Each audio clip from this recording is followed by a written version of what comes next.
At the time of its release, Prince of Persia was borderline revolutionary. These days, you don't usually see more than one new mechanic in any new game that comes out, but Prince of Persia had several that you can still see in many modern action games. There are two modern series in which this influence is the most obvious: Uncharted and the Arkham series.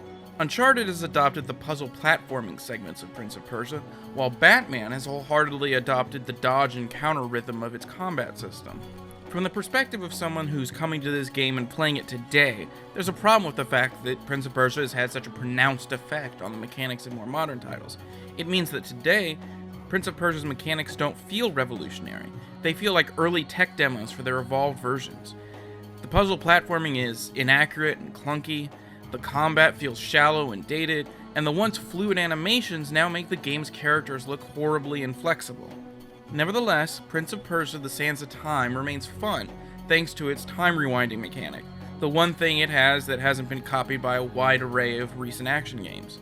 While the mechanic is useful if you fail in combat, perhaps its best use is padding the rough edges of the game. Instead of the clunky wall running mechanics causing you to fall to your death and reload a checkpoint, you can simply rewind time and continue on. If you couldn't rewind, this game would be terribly frustrating. And while at some points it still becomes frustrating because you've run out of the sand resource that you need in order to rewind time, for the most part, you could save yourself from the game's antiquated systems. In 2003, this game was incredible, revolutionary even, and while it's still fun to play now, much of its sheen has been worn away by years of progress to the mechanics that make up its core gameplay loop. Because of this, it is really difficult to enjoy Sands of Time outside of a historical context. Sure, it's entertaining, but there are many other more modern games that can be enjoyed far more thanks to their superior level of polish. Prince of Persia: The Sands of Time is an interesting case study, but sadly, these days it's nothing more than that.